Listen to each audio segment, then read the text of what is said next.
BBC's World.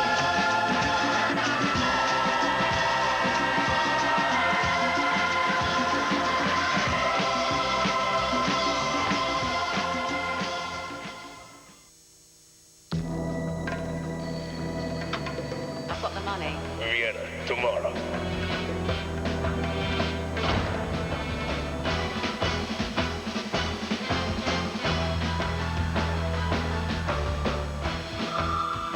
Where now? Prague.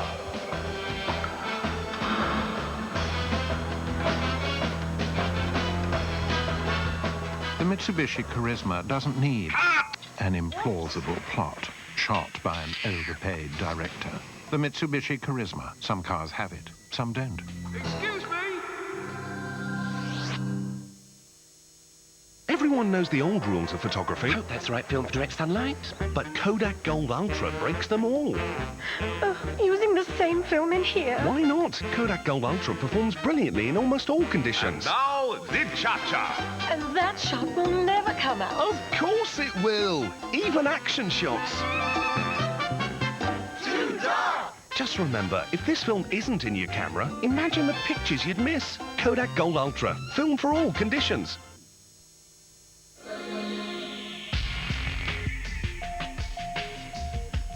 Whatever rate you speak at, make sure it's the cheapest. Vodafone's new off-peak rate is just 5p a minute. For the cheapest digital national off-peak calls, the word is Vodafone.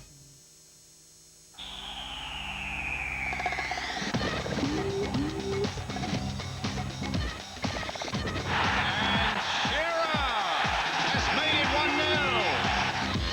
On the turn, a wonderful goal. Paul Scholes.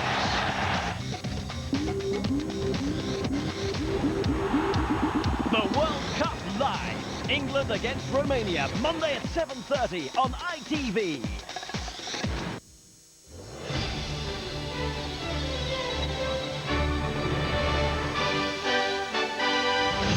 Time now on LWT for highlights of today's World Cup action with Jim Rosenthal.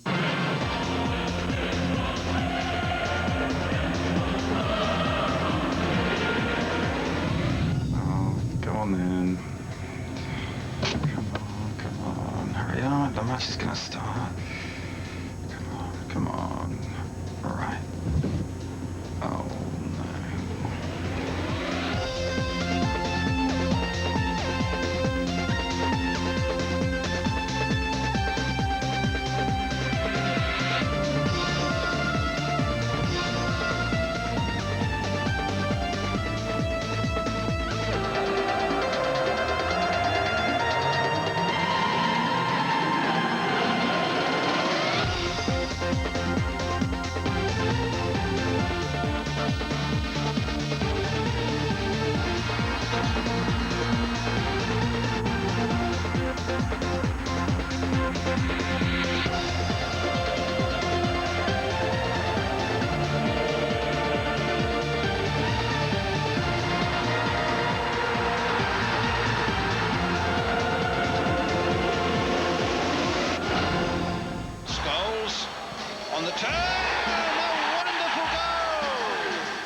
England set the ball rolling against Tunisia, but their biggest test is still to come. Romania are the seeded team in Group G, and they were quarter-finalists 4 years ago.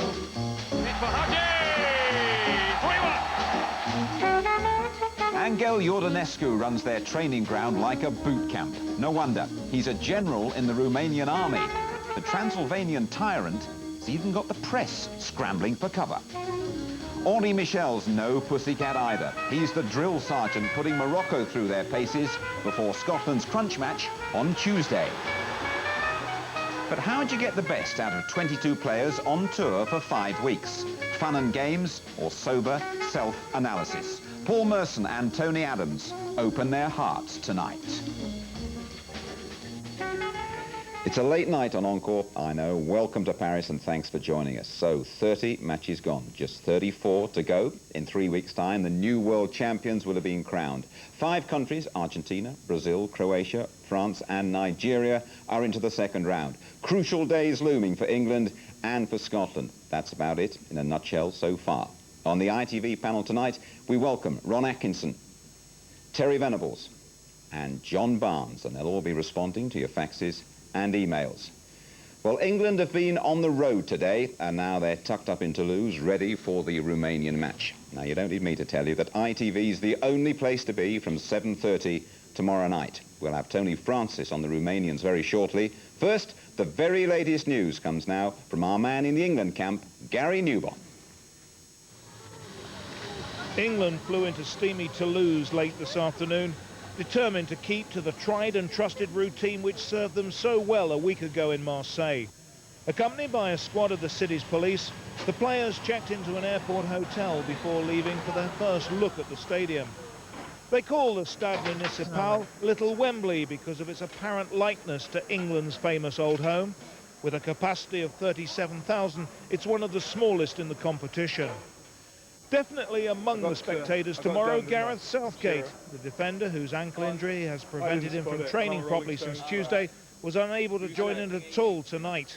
Manchester United's Gary Neville is expected to win his first World Cup call-up. Blistering heat and blistered feet are another concern for England.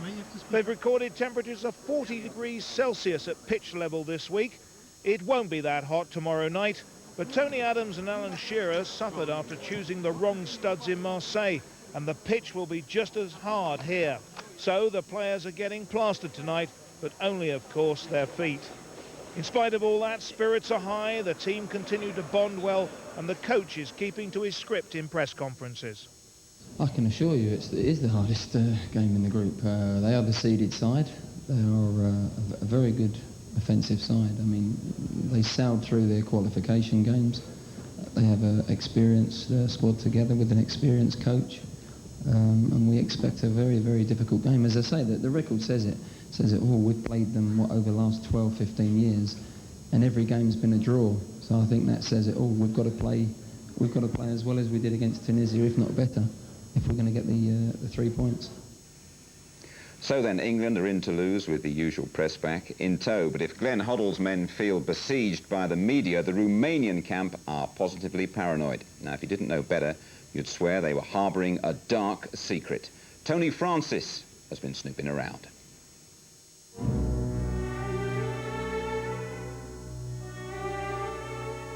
For the south of France, read Transylvania, legendary home of vampires in deepest Romania. For base camp, read Count Dracula's castle. Not sure what they get up to at night, but it's like a morgue during the day, and there's no way into the team headquarters, not even for the man from Romanian state television.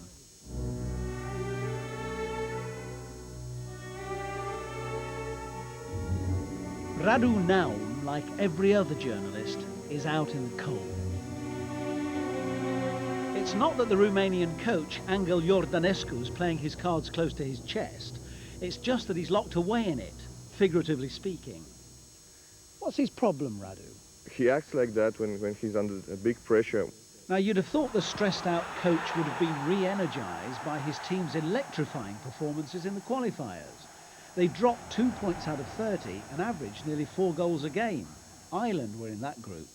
But no, the deeply religious Iordanescu frequently seeks the guidance of priests and seems fazed by the expectancy level in Bucharest. Are you worried about him? Do you think he might be losing his marbles? It's true that sometimes he acts like he's been crazy, but in another hand, I know he's a very clever man. What distanced the general even further from the world spotlight were reports that his players have already been paid fortunes, given weekend cottages and liberal supplies of ground bait. Rumour has it that if they land the big one and beat England, they'll even be permitted to smile. Es que yo en la selección me siento bien, es que son de 7 años atrás, ¿no? Siempre cuando juego por la selección, pues, me motivo más. Are you confident? Oui, toujours je suis confident. It's a very good team, Romania. Very good team. England aussi, non? On verra qu'est-ce qui se passe sur le terrain, non? You won't be surprised to hear that Count Iordanescu trains at night and that steak and garlic are off the menu. If Glenn Hoddle wants a form guide, there's a lot of new blood in this team, but they hate crosses.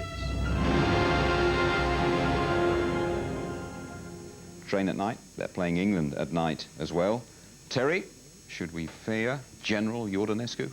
He's good at what he does. He's a very, very good coach. He's a great guy, and he's still there, one of the only ones from '94 World Cup. He put a very good team together then, and a lot of good individuals. Maybe the individuals are not around now as strong as they were before, but as a team, they've got a good record, and he knows his business. Yeah, he's all right, but he's nothing to be frightened of. Ron, you frightened about Iordanescu and the Romanians? No, I think England will beat them easy. Really? To be honest, I think they may have peaked in the qualifying rounds. I saw them play Colombia last week. Now I thought they were very ordinary, very ordinary. A lot of the better players aging, no energy in the side. One or two half-decent players. The left-back's a fair player. Dan Petrescu, as we know, is a good player. And the centre-forward, the lad up front, Ilea, is a good player. Ilea, John, I mean, surely any team that plays against the Romanians have got to keep a special eye on him. Yeah, I think that he was the one who gave... I mean, Hadji, I think, is their star player, but Ilea was the best player against Colombia. Gave Colombia a lot to think about it with his pace, his skill, his strength. But, you know, England, Tony Adams and Sol Campbell, I think, will handle him because they come up against players like him every week. You know, he's strong, he's quick, he's direct, and I don't think the Colombian defenders could handle that, but I think the English defenders will handle him quite comfortably. The one for me is Hadji, because he gives them that little bit extra. With free kicks around the box, free kick from 30 yards, incisive passing, Hadji's a very, very clever player. And there's Ilia's goal flying in there. And he is definitely one that we should keep our eye on. And we're hearing there that Gareth Southgate won't be in the England team. Terry, how will they change? Very little. I would say, I would imagine Gary Neville will come straight into that position on the right-hand side of three, and they'll keep it exactly the same. We've got an email here saying, it's from Glenn Stewart after seeing the Colombia-Romania game, do England need to change anything tactically or in their formation? John, what do you feel? Nothing at all. England are very comfortable with a three centre-back formation. They've experimented with four at the back and didn't do particularly well in games leading up to the World Cup, and I was a little bit worried about them not playing the formation that they used to, the three centre-back formation, with Scholes behind the front man. I thought, well, they haven't done it for a while, how are they going to fare? And against Tunisia, they were excellent. So I think they'll just stick to that system, regardless of who plays. Ron, everyone back home is a bit of a coach, loves picking the teams. We have a fax on about the Manchester United connection from Jeff O. Now, he says David Beckham would provide better support to Paul Scholes with Gary Neville backing him down the right flank. Why not play Scholes in Shearing's position? Beckham as the advanced midfielder and keep Anderton at right wing back. Now, Alex Ferguson has gone on record here and very publicly that he's unhappy at the way Beckham has been treated by England. What is your view of the whole scenario? Well, I'm a Beckham fan. But for this particular game, having watched Romania last week, I'd actually bring Neville in, but I wouldn't play him as a third centre-back. I'd bring Keown in and play him as a centre-back. I'd certainly play Neville as a right-sided defender, pushed on a little bit, and I'd play Beckham as well. I'd leave one of the, if you like, one of the aggressive midfield players out. It would probably have to be Batty, and I'd play Beckham in there as well. I'd have Neville in place of Anderton on the right-hand side, Keown coming in for the injured at Southgate, and I'd have Beckham in just slightly tucked inside, similar to what he does from Manchester United, actually. That's 12 players. We must win then. I said it'd be easy. I said it'd be easy, didn't I? Gives us a hell of a chance, doesn't it? But Terry, do you feel he needs both of those guys in midfield, Batty and Ince? I think if he's going to play Ince in the centre, as I said before, and Beckham up and down and Scholes up and down, both doing attacking and defending, it's okay. But if you're going to let Scholes go and let him go, he's got to have two looking after the shot while he's away. You've been in charge of the national team when you've had to sort of keep a good relationship with club managers. How difficult is that now? How hard is it going to be now with Glenn Hoddle and Alex? It's always difficult because you're all looking after your own situation. We're all selfish in that way, and if you're the international manager, you want the best for you, and if you're a club manager, which I've also been, you want the best for your club, and that's normal. But it is a time, I think, where we have just got to be a bit sensible about it. I was talking to Alex about it the other day, and it's that thing of give and take, and hopefully in the end you'll see some common sense. John, there's just one final thing I'd like to ask you about the Romanians. They've got a lot of ageing players, and this England game is sort of their last hurrah, if you like. Do you wonder at all they might just be holding it all back for one mega performance? They're capable of doing it. There are a lot of teams in this World Cup. Romania is one of them who you may not say that they're going to win the World Cup, but they have it in them to beat anyone on one occasion, on a one-off, beat anyone, including Brazil. And let's hope it's not against England. So they do have it in them, but as to whether they're actually going to do it, I don't think they will. They are capable of doing it, but I don't think they'll do it. OK. Well, in adjoining rooms at the England headquarters are Tony Adams and Paul Merson, teammates for a very long time at Arsenal, now sharing a day-to-day battle as recovering alcoholics. They've been talking face-to-face with Gary.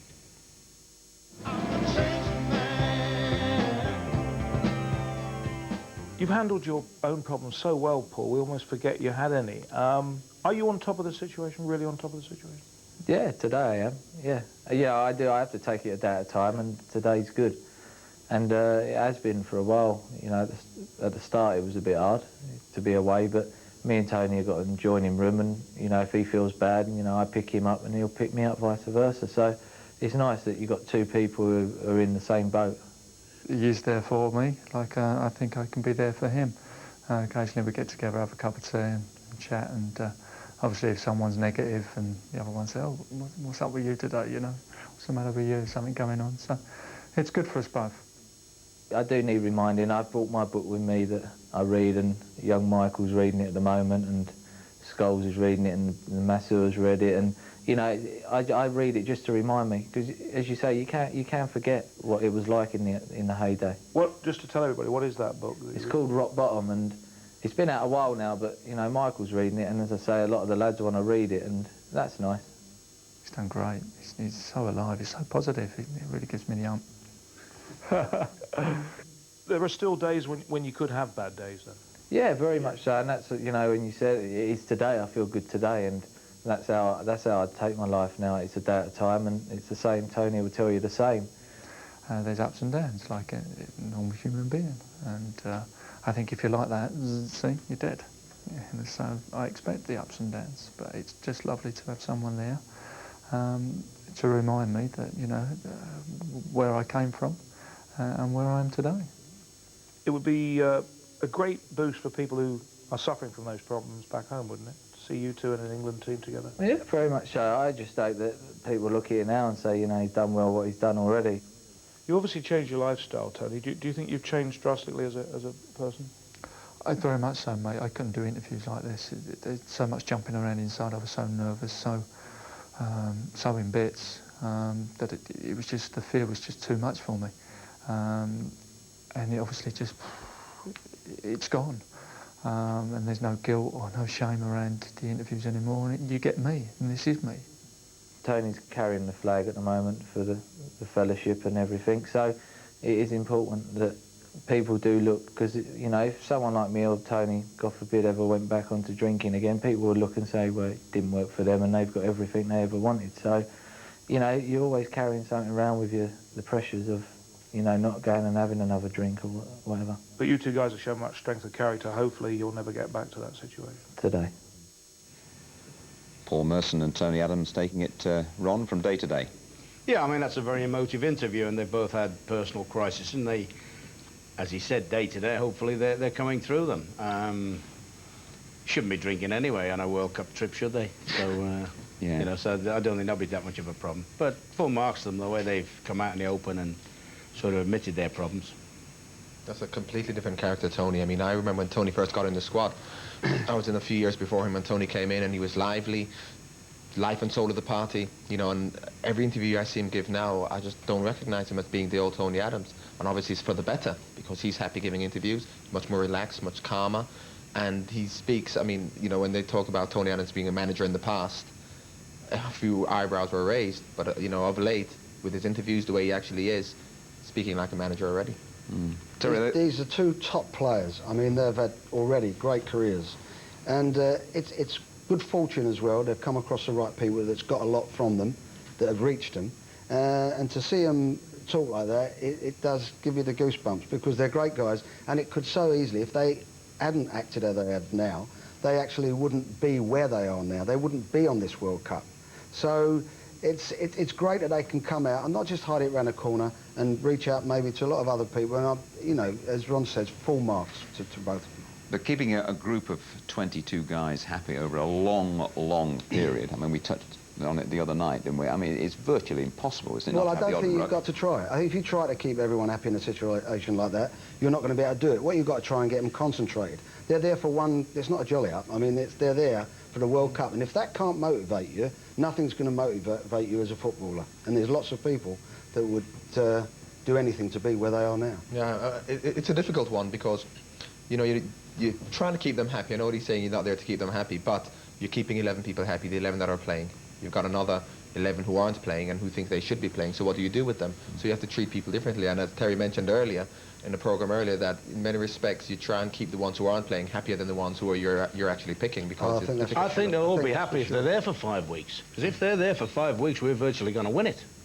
I mean, the problem, they won't be too unhappy, or they won't be too happy if they're back after a fortnight. I mean, that's when there'll be a lot of problems. From a team point of view, yeah. But then from an individual's point of view, you may not feel part of that team if you haven't, you know, even come on in you haven't got a problem with the 11, because the 11 playing, they're delighted, as we're just saying. They're rolling on. It's the boys that want to play, almost touching it, nearly getting on, and and then the next game, perhaps it's the next game. They're the ones with the problem, there's no doubt. Just like a quick response, so we've had an email from Hayden Randall. What's all your opinion of Glenn Hoddle taking Eileen Drury to France? John, you first. As I mentioned before about Eileen, I think that if she can help a few people, if she can help one person, she's worth taking.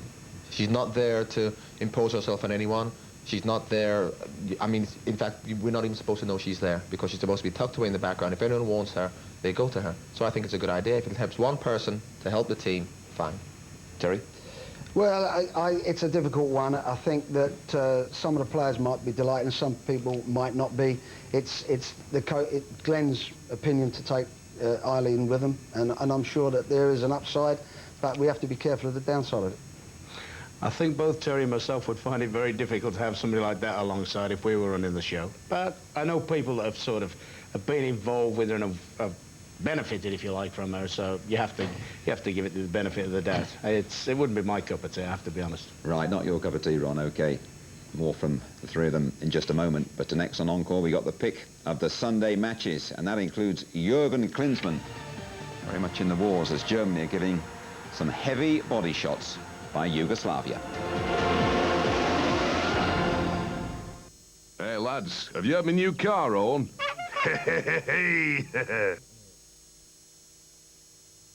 So, what do you want to do, young man? I want to play for the biggest club in the world. Man United.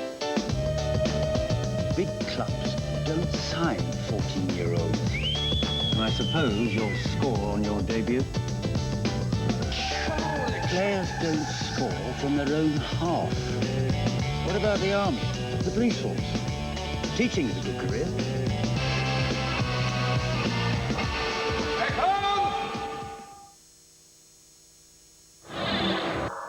I'm a footballer, not a movie star. I just want to feel good about the way I look. New L'Oreal Elvive 2-in-1 with Ceramide R. It works hard to give my hair what it needs. L'Oreal has created Ceramide R, which penetrates the hair, rebuilding its strength from within. For stronger, thicker, healthy-looking hair. New L'Oreal Elvive 2-in-1 with Ceramide R. Go on, wash the strength back in.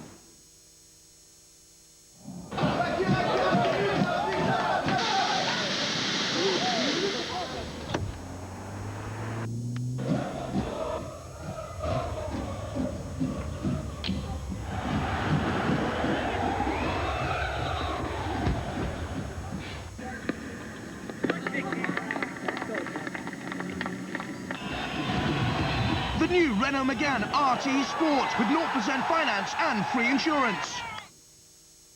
Was not available for comment. We've just heard the World Cup has been cancelled. Cancelled? Yes. What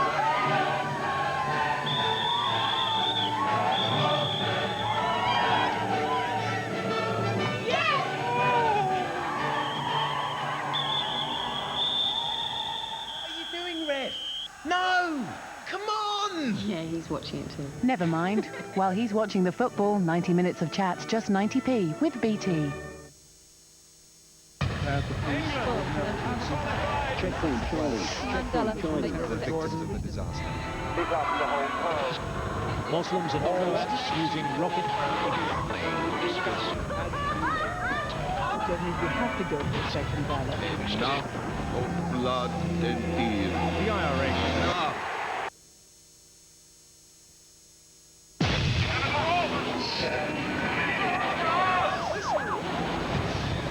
Four channels devoted to nothing but news 24 hours a day. All all you need is Sky. Where pick up the ball from? Oh, God. By the time the man passed the ball, yeah? He was clearly onside because my bloke was behind him. Offside. Onside. Offside. Onside. Offside. Onside. All right. That's it. Don't talk to me again.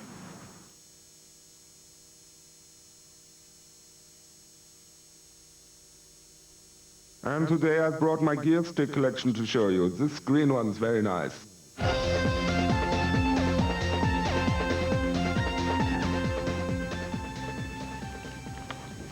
And you're back with us on Encore in Paris to catch the best action of the day, starting with a scare for the Germans in Lens, where England play Colombia on Friday.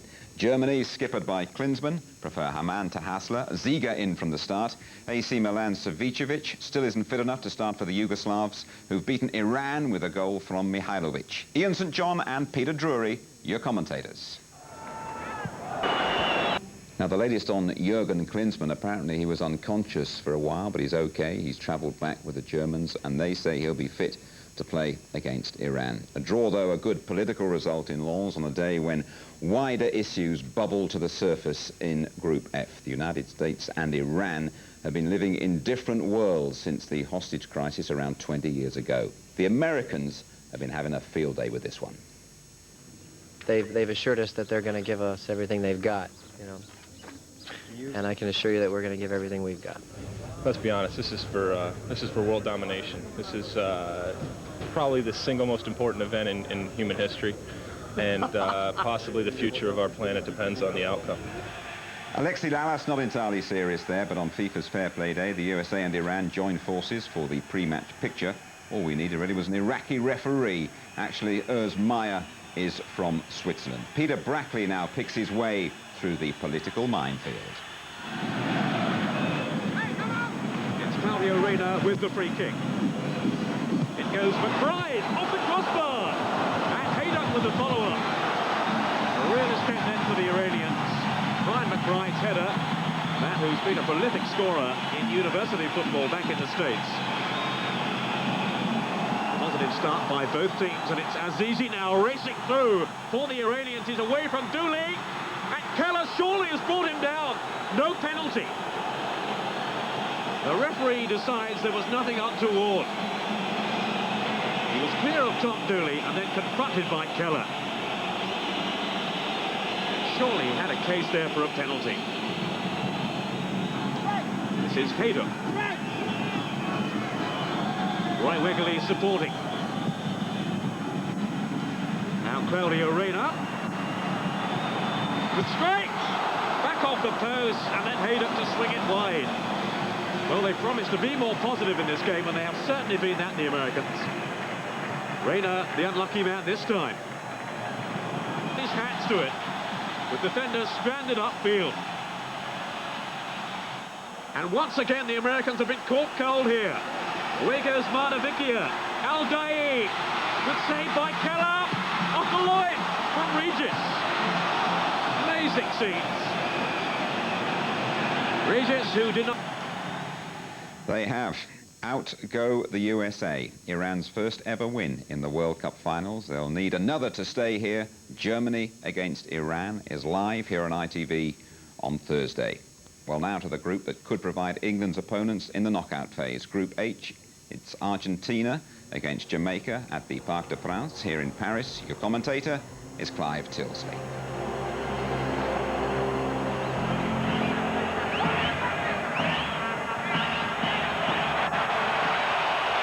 There's a problem now for Daryl Carl because his man-to-man marking job on Ortega has got to go 86 minutes without seeing another yellow card.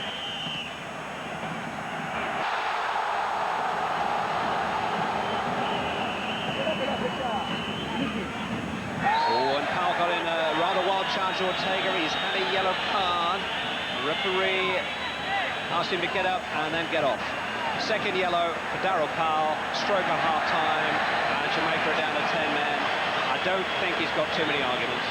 4 years to the day since Batty got that hat-trick against Greece in Boston. Argentina and Croatia are through. The only question is who will top the group, and we'll find out when Argentina play Croatia on ITV next Friday afternoon. John Barnes, how upset will the Jamaicans be about getting a battering like that? They'll be very upset because after the first 3 minutes when Argentina could have scored a couple goals, they settled down well. Daryl Powell was doing quite well against Ortega. Malcolm was marking Veron, and although Argentina went one up, Jamaica caused a few problems. You know, Paul Hall was giving Chamot problems on the right. Then after the sending off, the second half, you know, Argentina just kept the ball from them, moved the ball, found the spare man, and you saw the end result. So it would have been interesting had they, you know, kept 11 men on the pitch. So they'll be disappointed with the sending off and the performance after that. John, email for you from Cedric Levy. When the Jamaican management job becomes available after the World Cup, are you going to apply for it? Well, I'm hoping to still be playing football for the next couple of years, so it's probably a little bit soon for me. It's probably a little bit too soon for me. Down the line, no, perhaps? Who knows? Who knows? You can never tell. Who knows? Ron, let's move across to you. We all know about this guy, Batty now. What a terrific achievement from him already at this World Cup. Yeah, I mean, he'd actually had a bit of a nightmare. He'd done little or nothing, but you know, he's got a proven record at top club level and top international level, and you always know that if the situation presents itself, he's going to tuck them away, and he can't be bothered running it and just whacks it, you know. Similar sort of one. By then, Jamaica had lost all the discipline. Again, almost the edge of the box. Keeper almost gets a hand on that one. And I was surprised what I said to Clive this afternoon. I was absolutely amazed when he was wondering who was going to take the penalty. He's got 2 goals in his locker, Battistuta. He's just been made captain. Penalty, first hat-trick of the tournament. You'll have that. You'll have that, I think, yeah. Terry, Argentina, the bookies pull them in at 5-1, joint second favourites now with the French. Brazil 11-4. Do you rate them that highly, Argentina? Yes, I do. I do. I think that the first game, they played against Japan, and they are hard to play against. They're very fast to the ball, Japan. They give no space away, and Ortega found it difficult to get any space. And of course, they lost a bit of discipline, and it just goes to show, if you give him any room at all, he will really beat you up. I mean, he is an outstanding player. I think they can go all the way, and he will be a big noise in that team. Little Ortega, yeah, as you say, he didn't do too much against the Japanese, but goodness me, he did well on the Parc des Princes. He's got astounding ability. He fought left-footed, I've got to tell you all at home.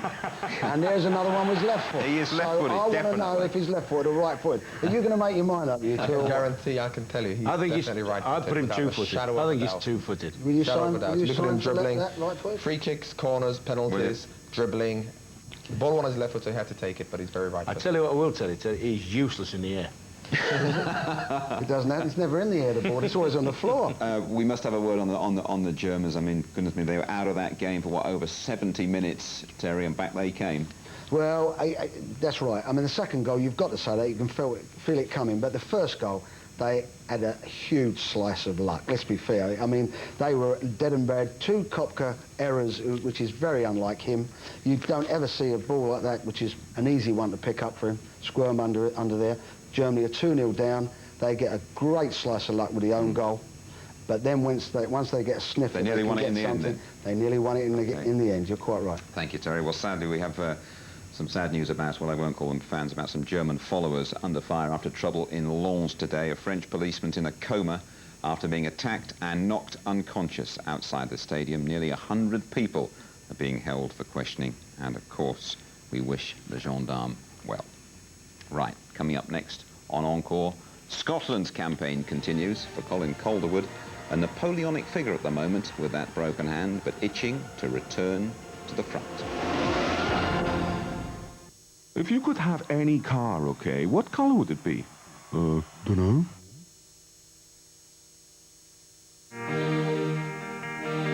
Needs specs.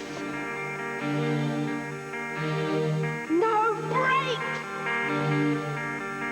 Wish it was me.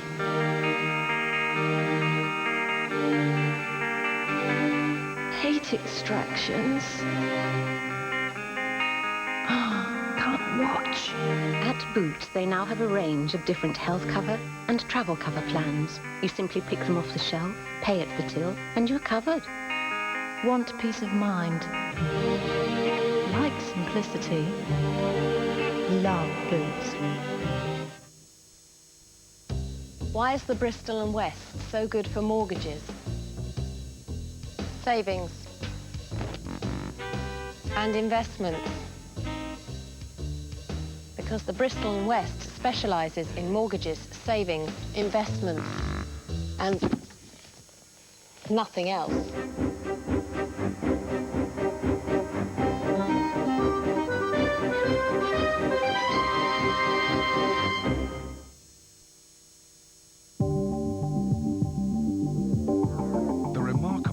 Mitsubishi Galant displays some surprisingly human characteristics.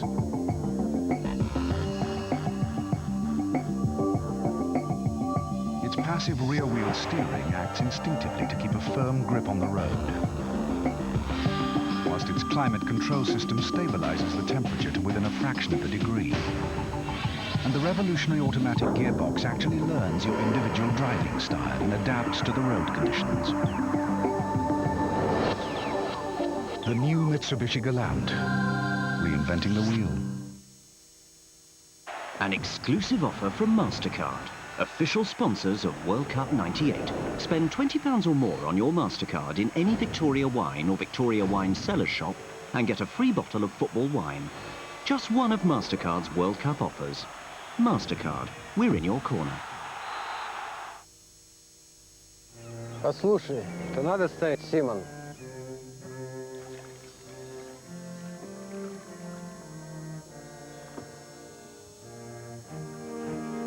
McManaman.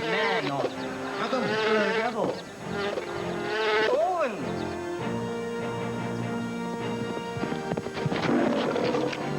Youth. Carlsberg, official England team supporter.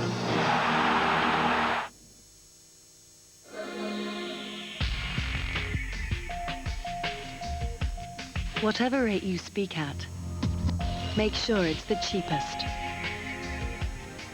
Vodafone's new off-peak rate is just 5p a minute. For the cheapest digital national off-peak calls, the word is Vodafone.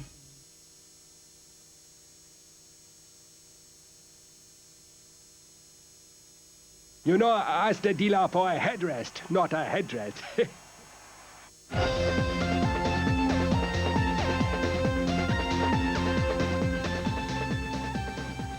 And you're back with us in Paris, where now it's time on Encore to check out Scotland's opponents, Morocco. We've already seen General Iordanescu pulling rank with Romania.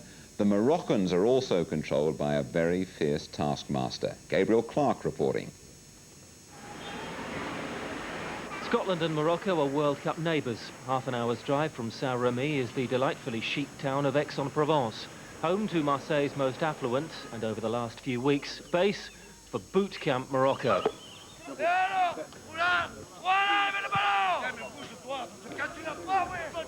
If he hadn't opted for coaching, Henri Michel would have made a perfect drill sergeant in the French Foreign Legion. Moody, broody in a Marlon Brando kind of way, rarely happy but never out of work, Michel is the godfather to Moroccan football. Tous les jours, je fais des interviews. On a fait des interviews tous les jours. C'est normal, c'est le patron. Je crois que depuis qu'il est là, il a apporté son expérience, son savoir-faire à cette équipe nationale. Et je crois que c'est bien. C'est le patron, exactement. C'est lui qui commande. In the World Cup, they all speak about Norway or Brazil, but no one speaks about Scotland or about Morocco, because they don't know this both teams, and they say, oh, Scottish football, it's not so good, and African football, it's not so good. But I think in this World Cup we have showed the world that both teams have a very great nation of football players. Je pense que l'Écosse a montré d'énormes qualités. Je pense qu'il y a eu un changement un petit peu, malgré leur style, dans leur organisation de jeu, ce qui, pour les Britanniques et pour les Écossais en particulier, n'est pas chose courante. C'est un peu nouveau. I know Paul Lambert and John Collins, who plays in Monaco, and they are very good players, and they play with their heart and with a great tactic and with great discipline. Unlike Scotland, Morocco have scaled the first-round hurdle. In Mexico '86, they became the first African nation to make the second phase. Michel's team are more organised, but there is the same pace and the same element of surprise about much of their play. Maroc, c'est la vraie agressivité, le vrai football du Maroc, on l'avait contre les Norvégiens. Et on va essayer de répéter les mêmes matchs contre les Norvégiens, parce que si on veut passer ce second tour, il faut absolument essayer de refaire le même match et gommer les erreurs qu'on a faites contre la Norvège.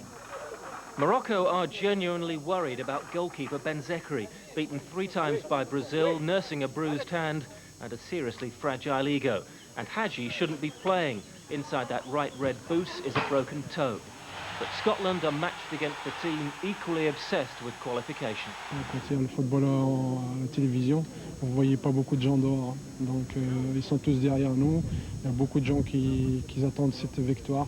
J'espère qu'on leur offrira malgré que ça va être difficile. Une chance de se qualifier pour le 8e de finale, le perdant rentrera à la maison. Donc c'est un match hyper important pour les deux équipes. On est dans la même situation, avec la même envie de gagner, de se qualifier. Donc on peut dire à la limite que pour ces deux équipes, c'est une finale. Right then, Ron, broken hands, broken toes. Are the Scots going to break them up? I think the win. If there's a winner in that group, I think they'll go through. I think if Scotland win that game, they'll go through, because I can't honestly see Norway beating Brazil. It's a difficult match for them. I saw Morocco play the first game against Norway. They've got some superb players in the attacking areas. The two front players are very quick, very bright, very lively. The central midfield player, Tahar, gave as good a display of central midfield as I've seen. Hadji, as we've seen, is a threat wherever he operates from. They've got one problem. I think the goalkeeper's a problem for them. I think he really is a problem. Because of his broken arm? No, because he's hopeless. I think he'll help you, didn't I? Right, that one is going to be high on the sort of the signing list for anybody here, you think, the Moroccan No, keeper? to be fair, that's Scotland's best chance. Right. Set plays, Collins whipping in good balls, and the Scots are pretty good round the penalty area with their set situations. And I think somebody like Henry, or some big Henry coming in, powering in, could terrify that goalkeeper. Well, you see John Rons there talking about Henry getting goals for Scotland. I mean, they do have a striking problem. None of their forwards have scored here so far. An email from Luke Roberts of Birkenhead here saying that Kevin Gallagher hasn't done it here so far. How big is that problem up front for them? Well, I think that as much as the problem in scoring goals, what they've given the team, hard work and honesty. Kevin Gallagher's chased back, he's chased into the channels, hopeless causes. Himself and Jury have probably covered more ground than anyone else, any other Scottish players, and that's helped the team. Against Brazil, great performance. Those two worked their socks off, and against Norway, the same. Jury and Gallagher have impressed me in their work rate and in their willingness to sacrifice themselves for the team, and that's what they've given. Now, against Morocco, they have to win, so hopefully they can come good, but they worked well for the team. I think they're also capable of scoring goals. I mean, John's right, they work very, very hard, but they're giving more than that, and I think they're both capable of getting goals, and hopefully for the work they've done so far, they do it this time. They deserve it. They keep the ball well too, you see. Tell you, it looked a big improvement in the last game. When McNamara came on, I think he's the best player I've seen in Scotland this year, by the way, playing up the right-hand side. When he came on and Burley went in and supported the front players, I thought that gave him an added thing. Yeah. Cool, it worked for them, didn't it? An email from Steve Kenworthy about Jim Leighton, asking what does he wear on his eyebrows? Well, I can tell you that it's Vaseline, because he's got contact lenses and he doesn't want the sweat running into his eyes. But Terry, he's quite a sight, isn't he, Jim Leighton, for for opponents, isn't he? He's I mean, it's right, it's Vaseline, and what it is, his ears are very low, and it helps him keep his glasses on. Oh yeah, look. Oh, I want to know is how a goalkeeper sweats. Listen, he's a fantastic character. He's the oldest guy here, isn't he? And you know, his comeback has been amazing, the big-time football run. He's played brilliant. To be fair to him, I mean, a few years ago when he had the disappointment of the cup final against Crystal Palace, when he got left out, you'd have thought, well, that's it, like he's past the post. But I mean, that's brilliant, and he actually has played very, very well in the tournament. Yes. Good. Okay. Now then, fair play day at the World Cup has seen an unwelcome century, another coach crying unfair dismissal, and a real touch of the Bravehearts as well. It's all in the day in 60 seconds now with Dave Beckett.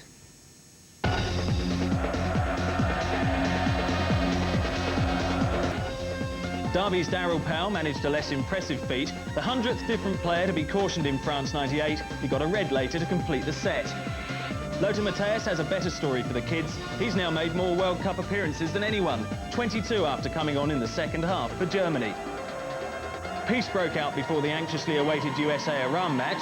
There were minor scuffles outside, but no problems on the pitch, where Iran recorded the most famous result in their history.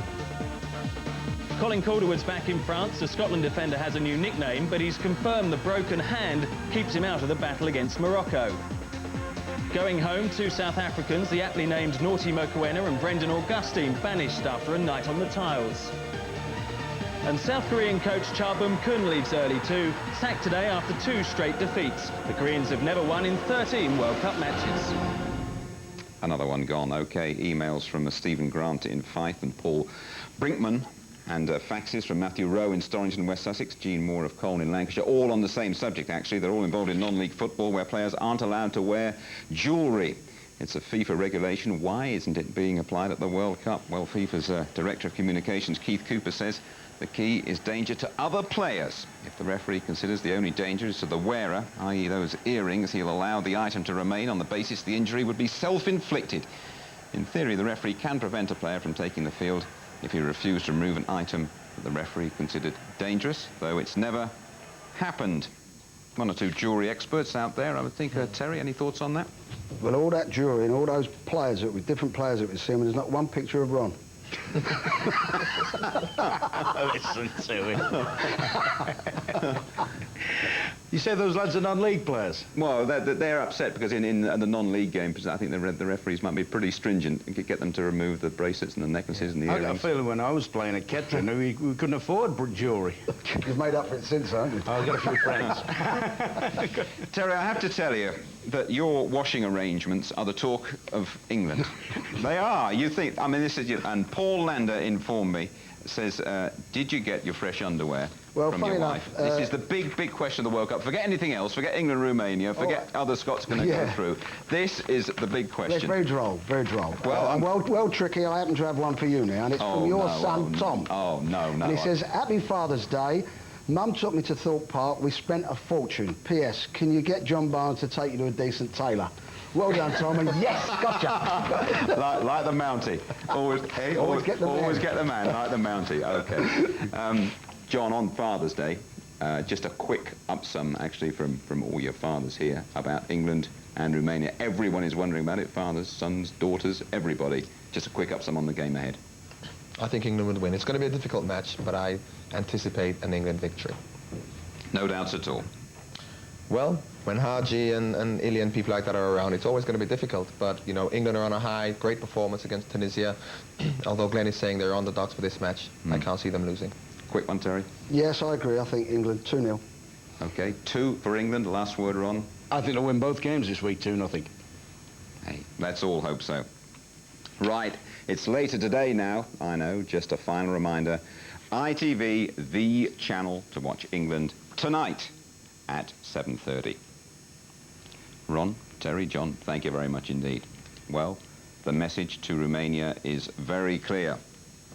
England are going to score one more than you. That's what the song says. We all hope they're right. From the Encore team in Paris, good night to you all. Here we are under the sky. Voulez-vous promenade with me?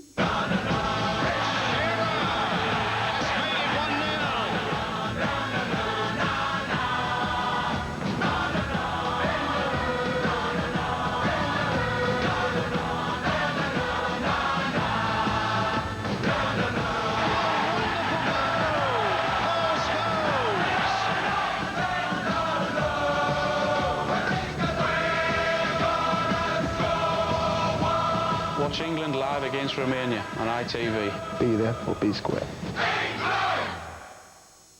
Oh, I opened this electric window and I get this fly in my eye. Are you sure it's not nits, buddy boy? Oh, nits, all right. Shampoo, bring on a shampoo. Do you want conditioner as well?